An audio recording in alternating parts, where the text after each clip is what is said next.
مبارک میں میری گفتگو کا موضوع ہے اختتام سال اور محاسبہ نفس۔ میری دعا ہے رب ذوالجلال ہمیں قرآن و سنت کے احکامات سنا کر اس پر عمل کرنے کی توفیق عطا فرمائے۔ جس وقت سال کا اختتام ہوتا ہے، ہر ادارہ، ہر محکمہ سال کے اختتام میں اپنے پورے سال کی کارکردگی کا محاسبہ کرتا ہے، پورے سال کی کارکردگی پر غور کرتا ہے کہ ہمارے ادارے نے پورے سال میں کیا ترقی کی اور کون سے ایسے معاملات تھے جن کی وجہ سے ہمیں نقصان پہنچا۔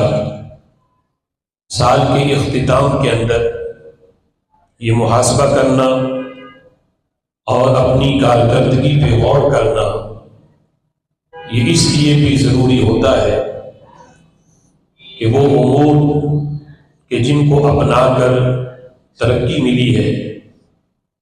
ان کو باقاعدگی سے کیا جائے اور مزید بہتر انداز میں ان پہ کاربند ہوا جائے، اور جن کی وجہ سے ادارے کو یا کسی محکمے کو نقصان پہنچا ہے تو آئندہ سال ان سے اجتناب کرنے اور بچنے کی کوشش کی جاتی ہے۔ تو ہر ادارہ اپنی کارکردگی پہ غور کرتا ہے۔ بحیثیت مسلم ہم میں سے ہر بندے کو اپنے اعمال کا محاسبہ کرنا بھی بہت ضروری ہے کہ بحیثیت مومن ہم یہ غور کریں کہ پورا سال جو ہم نے گزارا ہے، اس پورے سال کے اندر کتنے ہم نے اچھے کام کیے اور کتنے برے کام ہم سے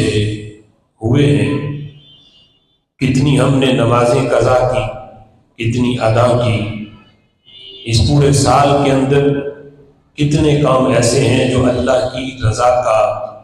سبب بننے والے ہیں اور کتنے کام اللہ کی ناراضگی کا سبب بننے والے ہیں۔ اس پورے سال میں ہم نے کتنا قرآن پڑھا، قرآن کی کتنی تلاوت کی، یہ پورے سال کا محاسبہ سال کے اختتام میں ایک مسلم اور مومن کے لیے بہت اہم ہے، تاکہ وہ جب محاسبہ کرے گا تو اسے اپنے پورے سال کی کوتاہیاں نظر آئیں گی کہ اس سال میں نمازیں قضا بھی ہیں، روزے قضا بھی ہیں، ان کی ادائیگی کا ذہن بنے گا اور آئندہ سال نماز قضا نہ کرنے کا بندہ عہد کرے گا، اور جس وقت محاسبہ کرے گا تو دیکھے گا کہ کتنے اعمال ایسے ہیں جو میں نے ایسے کیے کہ جن سے اللہ اور اس کا رسول صلی اللہ علیہ وسلم ناراض ہوتے ہیں اور ان کاموں سے انہوں نے منع کیا، لیکن اس کے باوجود مجھ سے وہ کام ہوئے، تو آئندہ سال بندہ پھر ان کاموں سے بچنے کی کوشش کرے گا۔ تو ویسے تو ہمیں یہ حکم ہے کہ ہم ہر رات سونے سے پہلے اپنے پورے دن کا محاسبہ کریں کہ پورے دن کے اندر کتنے اعمال اچھے ہوئے، کتنے برے ہوئے، لیکن سال کے اختتام کے لحاظ سے بھی یہ محاسبہ ہمارے لیے بڑا اہم ہے۔ قرآن مجید فرقان حمید میں رب ذوالجلال نے بھی ہمیں اس طرف متوجہ کیا۔ اللہ فرماتا ہے یا ایھا الذین آمنوا اتقوا اللہ، اے ایمان والو اللہ سے ڈرو، ولتنظر، اور دیکھو، دیکھ بھال کرو کہ نفس ما قدمت لغد، کہ تمہارے نفس نے یہ دیکھ بھال کرو کہ کل قیامت کے دن کے لیے تمہارے نفس نے کیا ذخیرہ کیا ہے، تمہاری جان نے، تم نے قیامت کے دن جو اللہ کے دربار میں تم نے پیش ہونا ہے، تو تم نے اپنے اعمال میں کیا ذخیرہ کیا ہے؟ تم نے اپنے اعمال کے اندر کتنی نیکیاں جمع کی ہیں اور کتنے تم نے اپنے نامہ اعمال کو گناہوں سے بھرا ہے؟ پھر فرمایا واتقوا اللہ، اللہ سے ڈرو، ان اللہ خبیر بما تعملون، تم اپنے اعمال کا محاسبہ کرو یا نہ کرو، تم اپنے اعمال کی دیکھ بھال کرو یا نہ کرو، تمہیں اپنے گناہ نظر آئیں یا نہ آئیں، تم گناہ کر کے اگرچہ بھول جاؤ لیکن ان اللہ خبیر بما تعملون، رب ذوالجلال تمہارے ہر عمل کی خبر رکھنے والا ہے۔ لا تأخذہ سینۃ ولا نوم، وہ ہے کہ جسے نہ نیند آتی ہے نہ اونگ آتی ہے۔ تم رات کی تاریکی میں چھپ کر اور تنہائیوں میں چھپ کر بھی جو گناہ کرتے ہو، خالق کائنات جل جلالہ تمہارے ان اعمال کی بھی رب ذوالجلال خبر رکھتا ہے۔ تو اس انداز میں جس وقت بندہ اپنے اعمال کا محاسبہ کرے گا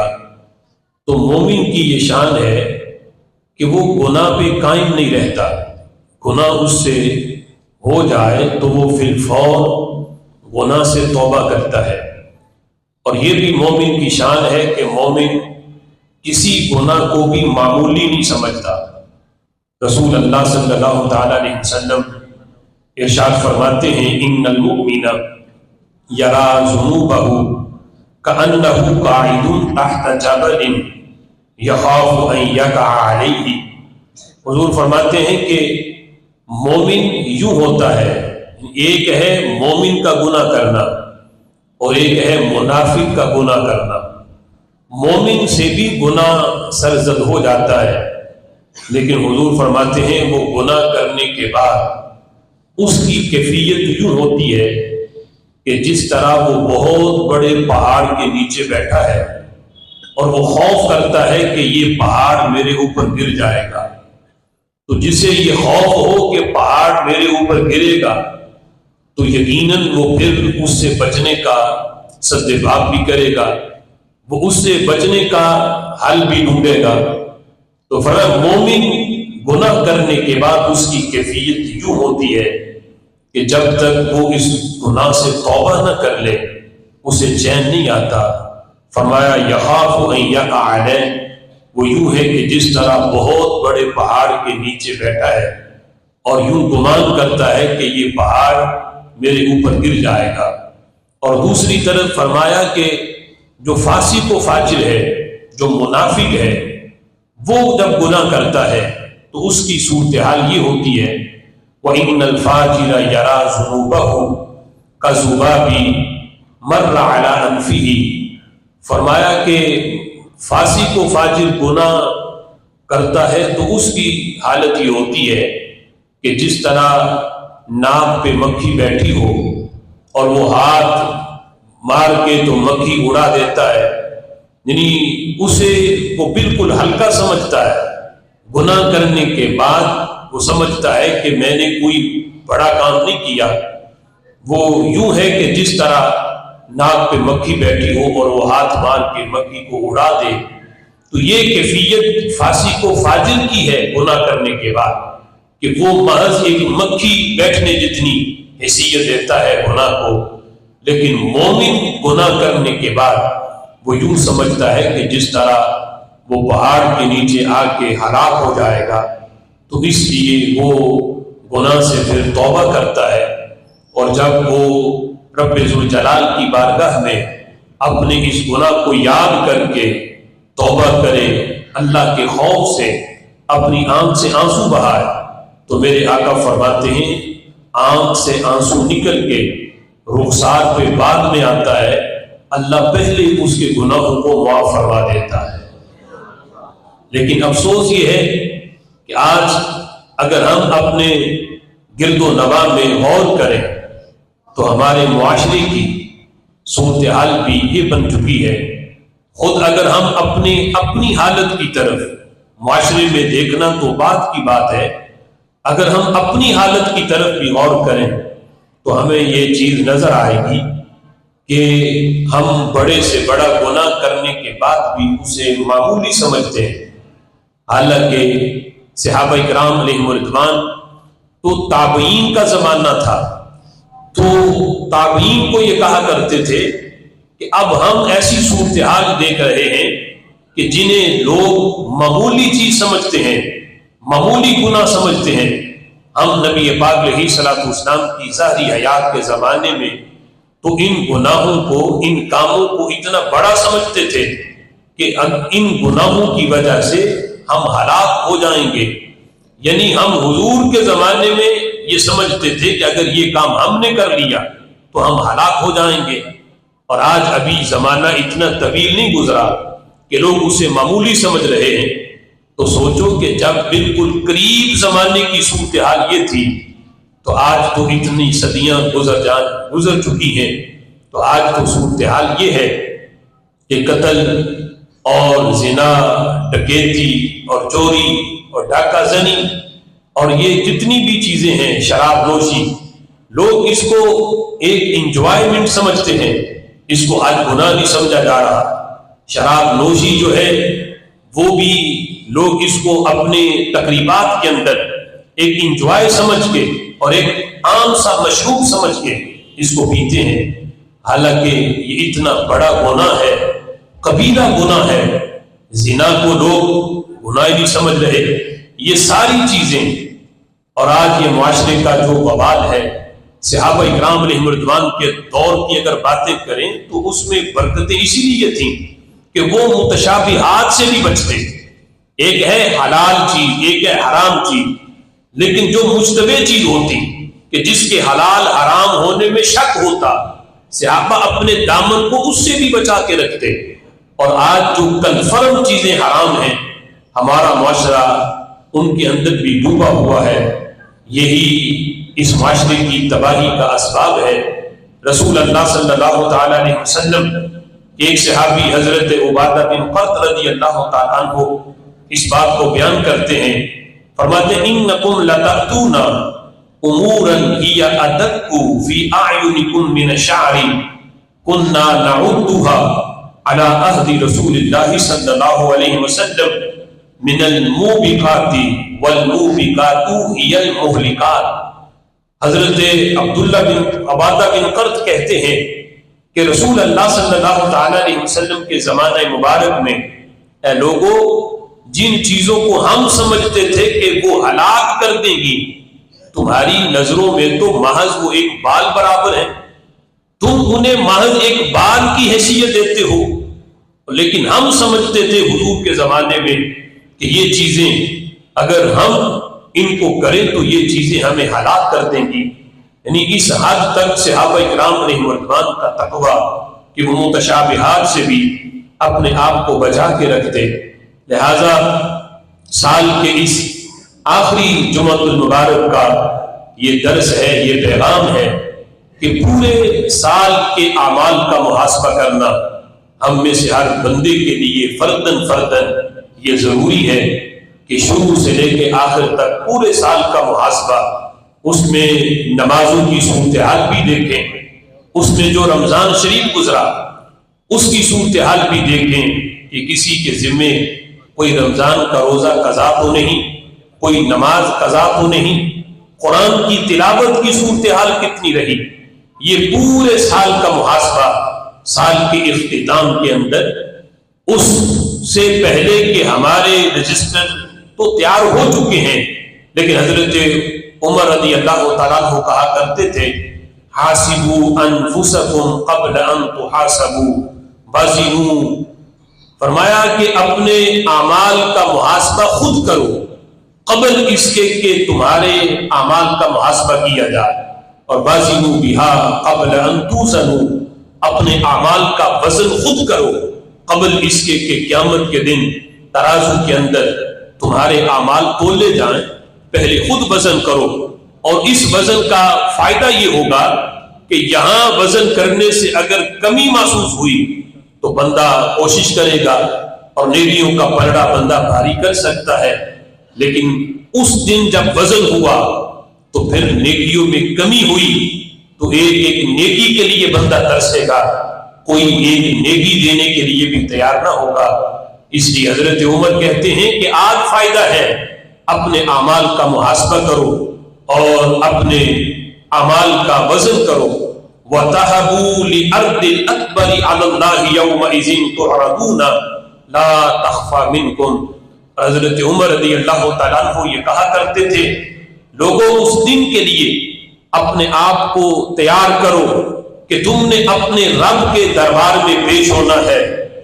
اس وقت کے لیے اپنے آپ کو تیار کرو، یومئذ تعرضون لا تخفى منکم، کہ جس دن تمہارا کوئی عمل بھی مخفی نہیں ہوگا، ہر عمل تمہارے سامنے بھی ہوگا اور تمہارے رب کے سامنے آج بھی ہے، اس وقت بھی ہوگا۔ اور احیاء العلوم کے اندر امام غزالی نے ایک بہت بڑے اللہ کے ولی، ان کا ذکر کرتے ہوئے امام غزالی لکھتے ہیں کہ ایک دن وہ بیٹھے تھے تو انہوں نے اپنے اعمال کا محاسبہ کیا، حساب لگایا، تو بیٹھے بیٹھے کہنے لگے کہ میری عمر 60 سال ہو گئی۔ آج تو ہم اس پہ خوشی کرتے ہیں کہ جس وقت سال کے بعد وہ ولادت کا دن آئے تو ہم خوشی سے مناتے ہیں، لیکن بزرگان دین کا جو طریقہ تھا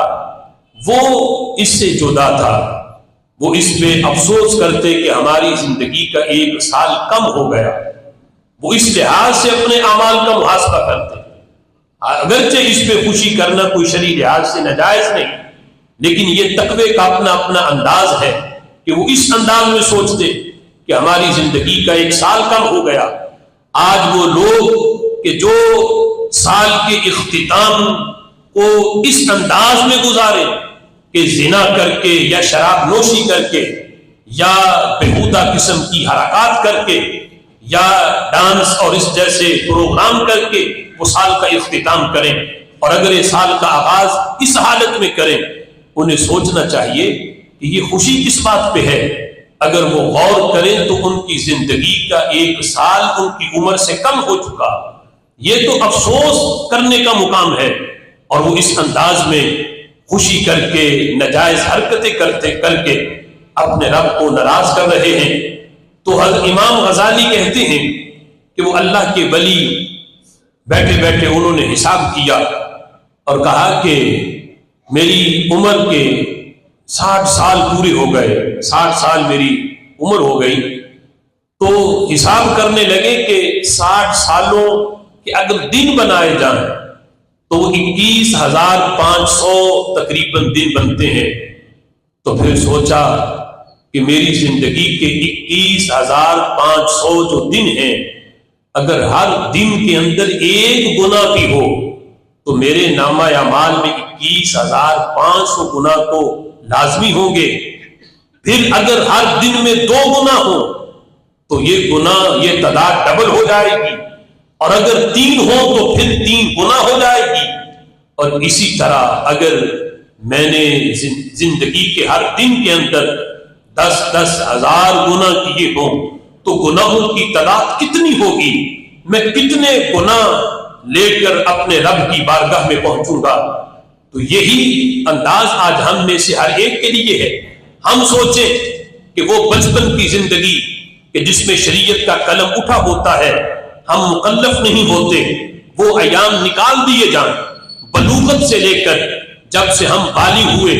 شریعت کے مکلف بنے، اس دن سے ہم حساب کریں کہ جس دن بالغ ہوئے تھے، بالغ ہونے سے لے کے آج تک ہم نے کتنی نمازیں چھوڑی، کتنے کبیرہ گناہ کیے، کتنے روزے ہم نے چھوڑے، کتنے کام اللہ کی ناراضگی والے کیے، کون کون سا گناہ کیا۔ اگر وہ حساب کریں تو ہو سکتا ہے اتنی ہماری زندگی کے دن نہ ہوں، اور یہ بھی ہو سکتا ہے اتنی ہم نے سانس نہ لیے ہوں جتنے نامہ اعمال میں گناہ ہوں۔ اس انداز میں جب اس اللہ کے ولی نے یہ محاسبہ کیا کہ اتنے گناہ لے کر میں اللہ کی بارگاہ میں پہنچوں گا، تو انہوں نے ایک لمبی آہ بھری اور بے ہوش ہو کے زمین پہ گر گئے۔ اسی حالت میں روح جسم سے پرواز کر گئی۔ یعنی یہ خوف خدا کا عالم کہ اس انداز میں ہو سکتا ہے، ہم میں سے کسی نے بھی نہ سوچا ہو کہ اتنے زندگی کے اندر جب سے ہم بالغ ہوئے ہیں ہماری زندگی میں کتنے دن آئے، اور ہر دن کے اندر ایک گناہ نہیں، کئی گناہ ہیں، اور ہو سکتا ہے اگر ہم انہیں شمار کریں تو ہمارے اعداد و شمار میں بھی نہ آئے۔ نیکیوں کی تعداد اتنی نہیں جتنی تعداد ہمارے نامہ اعمال میں گناہوں کی ہے۔ اس لیے اس محاسبے کا فائدہ یہ ہے کہ جس وقت بندہ محاسبہ کرے گا تو گناہ جس وقت یاد آئیں گے کہ میں نے تو یہ گناہ بھی کیا، یہ گناہ بھی کیا، اللہ کے خوف سے دل کے اندر یہ تڑپ پیدا ہوگی کہ میں اپنے رب سے گناہوں کی معافی مانگوں۔ تو رب ذوالجلال تو فرماتا ہے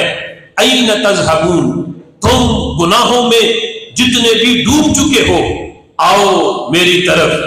تم گناہوں سے توبہ کرو گے، فرمایا تم ایک قدم بڑھو گے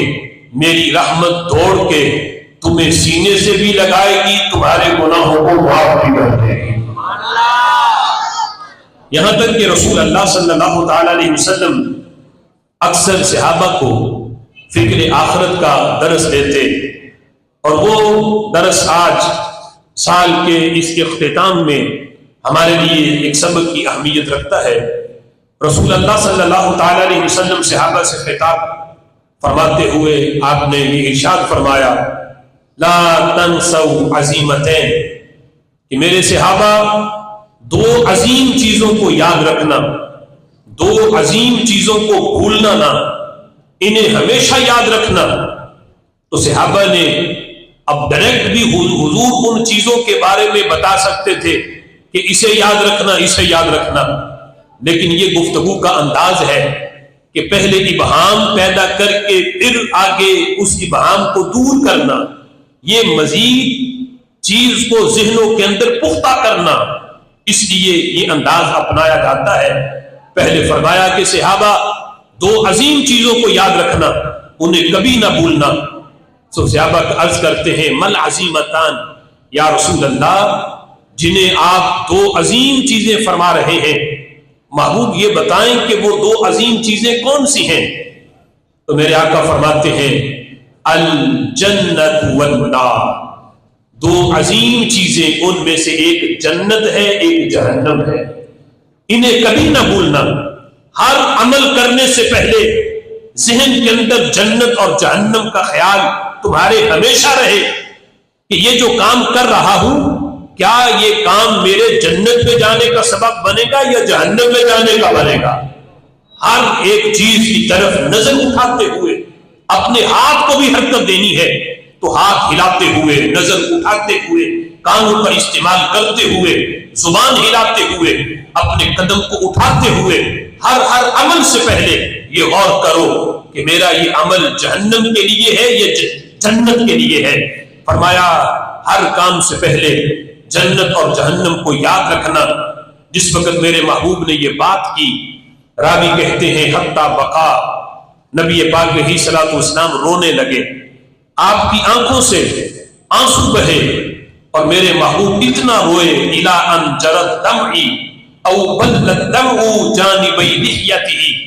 کہ نبی پاک علیہ الصلوۃ والسلام کی آنکھوں سے آنسوؤں کی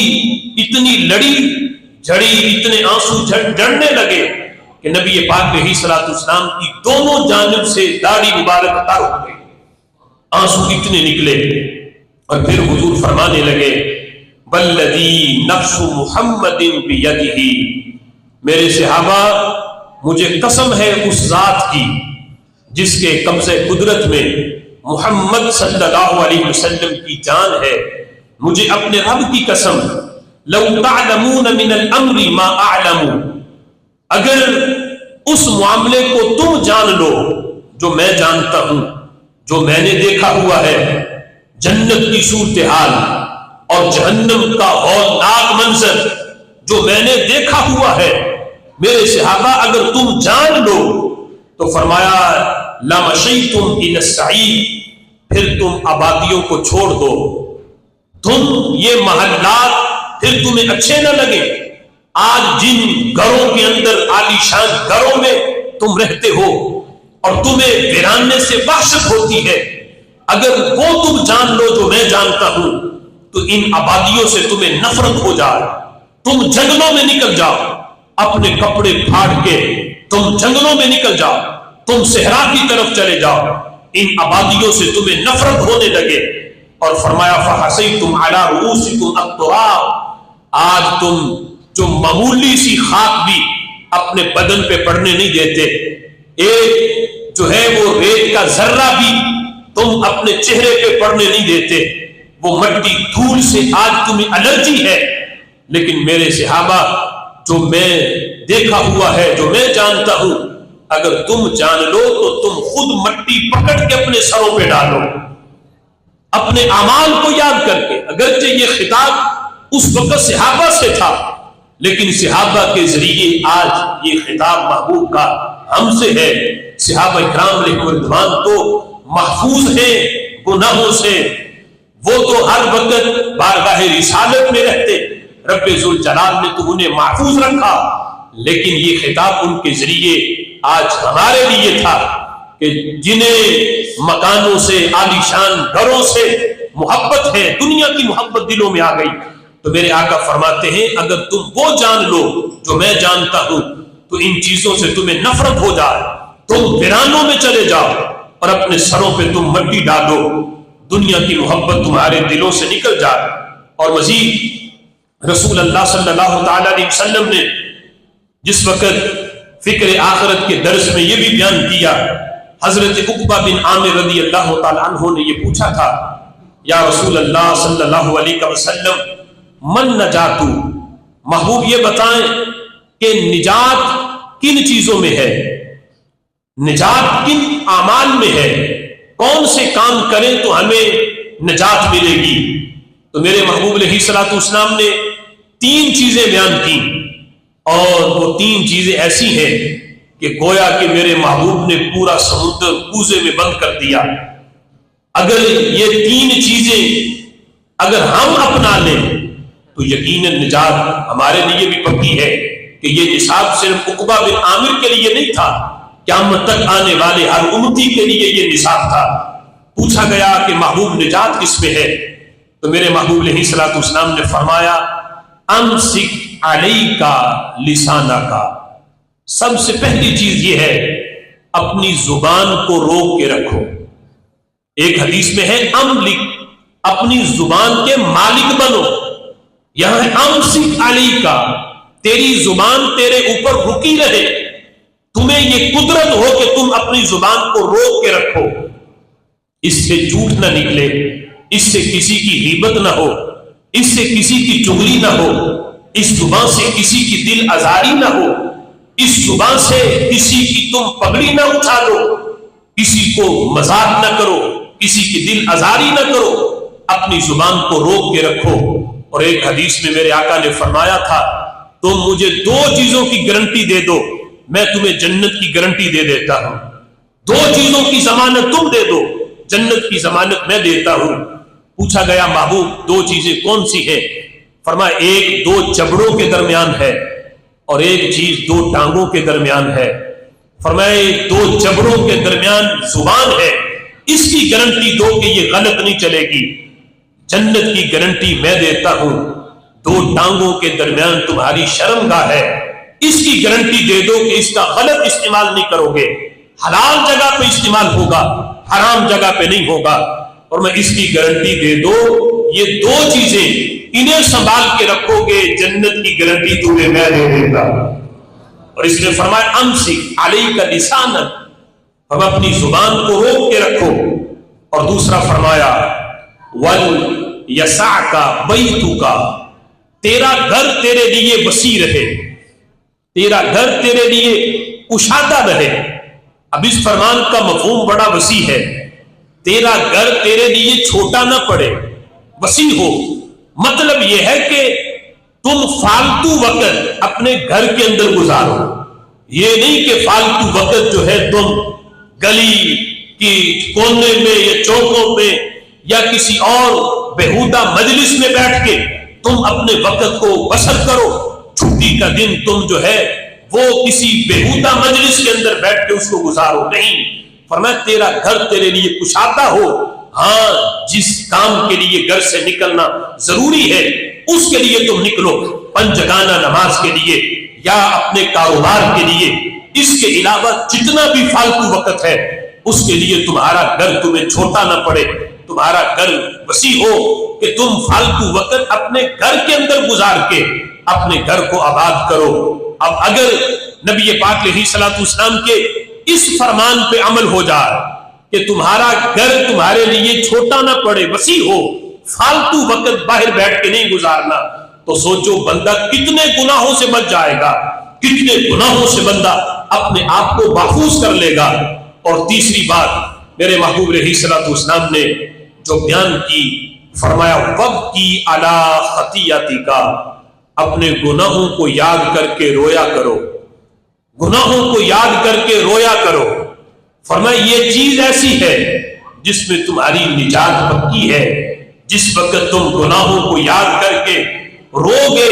اللہ کی بارگاہ میں گڑ گڑا کے توبہ کرو گے، تو خالق کائنات کو فرماتا ہے ان اللہ یحب التوابین، وہ صرف توبہ کرنے والے کی توبہ ہی قبول نہیں کرتا، وہ توبہ قبول کرنے والے کو اللہ اپنا محبوب بنا لیتا ہے۔ کوئی توبہ کرے تو صحیح، وہ صرف قبول نہیں کرے گا بلکہ وہ اسے اپنا محبوب بنائے گا۔ تو میرے محبوب علیہ الصلوۃ والسلام نے یہ تین چیزیں بیان کی، فرمایا اپنی زبان کو اپنے قابو میں رکھو، غلط نہ چلے۔ دوسری چیز فرمائی کہ فالتو وقت اپنے گھر میں بیٹھ کے بسر کرو،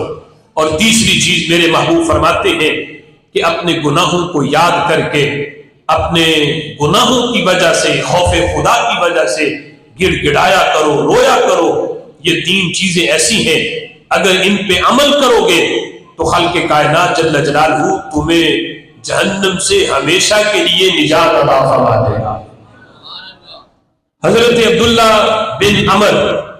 رضی اللہ تعالی عنہ آپ فرماتے ہیں رسول اللہ صلی اللہ تعالی علیہ وسلم نے کس انداز میں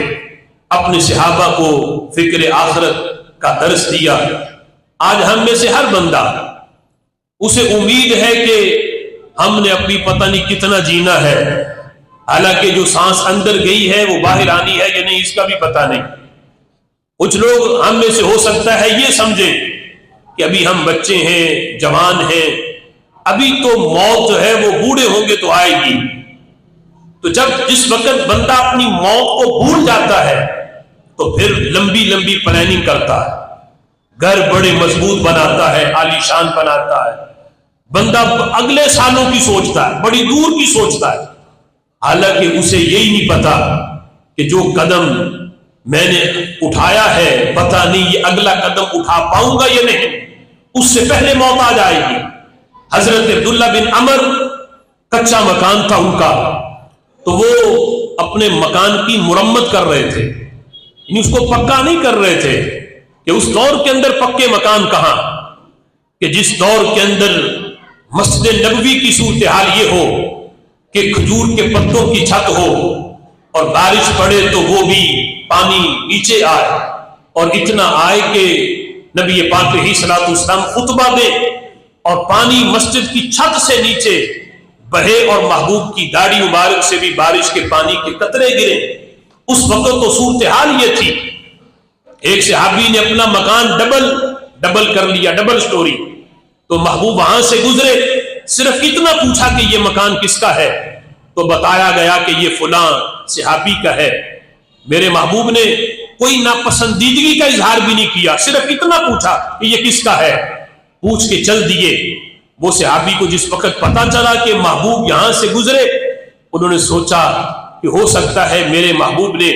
اگر کوئی تعریفی کلمات نہیں بولے تو اس کو ناپسند کیا ہوگا، فوراً ڈبل منزل مکان کو ڈھا دیا، گرا دیا کہ جسے میرا نبی پسند نہ کرے اسے ہم بھی پسند نہیں کرتے۔ لیکن آج یہ ساری صورتحال ہے، شریعت اس سے منع نہیں کرتی، روکتی نہیں۔ حضرت عبداللہ بن عمر کچے مکان کی مرمت کر رہے تھے، تو نبی پاک علیہ الصلوۃ والسلام کا وہاں سے گزر ہوا،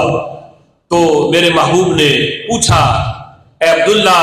یا عبداللہ، اے عبداللہ کیا کر رہے ہو؟ تو انہوں نے ما ھذا یا عبداللہ، یہ کیا ہے؟ تو انہوں نے عرض کی الامر یا رسول اللہ صلی اللہ علیہ وسلم، مکان کچا تھا، یہ ٹوٹ پھوٹ ہے اس کے اندر، تو میں اس کی مرمت کر رہا ہوں۔ تو میرے محبوب علیہ الصلوۃ والسلام نے ایک جملہ بولا، فرمانے لگے الامر اسرع بما ترون، تم اس مکان کو پکا کر رہے ہو، اس کی مرمت کر رہے ہو، حالانکہ معاملہ تو اس سے بھی بڑا جلد ہے کہ جس مکان میں رہنے کے لیے تم اس کو ٹھیک کر رہے ہو، موت تو اس سے بھی جلد آنے والی ہے،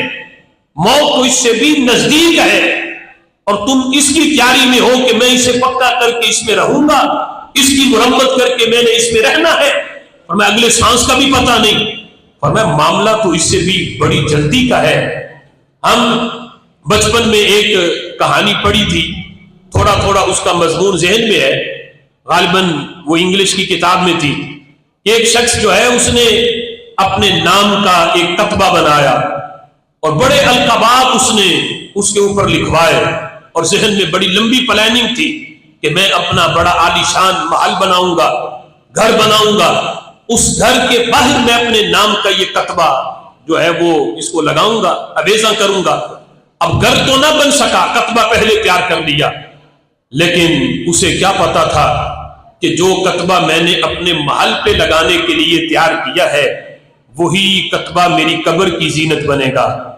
وہ محل تو نہ بنا سکا، مکان تو نہ بنا سکا، وہی کتبہ جو مکان پہ لگانے کے لیے اس نے اپنے ہاتھوں سے تیار کروایا، وہی کتبہ جس وقت وہ مرا تو اس کی قبر پہ لگایا گیا۔ حضرت اصمعی رحمت اللہ علیہ وہ اکثر قبرستان میں جاتے، اور قبرستان میں جا کر جس وقت لوگوں نے پوچھا کہ سبب کیا ہے کہ آپ اکثر قبرستان میں آتے ہو، تو آپ فرماتے ہیں کہ یہاں آ کے میں تختیاں پڑھتا ہوں، یہ جو کتبے لگے ہوتے ہیں قبروں کے سرہانے پہ نام لکھے ہوتے ہیں، تو میں یہ آ کے پڑھتا ہوں۔ چونکہ اس وقت عرب کا جو ماحول تھا اس میں نام بھی لکھے جاتے تھے، اور نیچے بڑے عبرت آویزاں جو تحریریں ہوتی وہ بھی لکھی جاتی، تاکہ پڑھنے والا عبرت حاصل کرے کہ ایک دن جس طرح ہم یہاں لیٹے ہیں، اے پڑھنے والے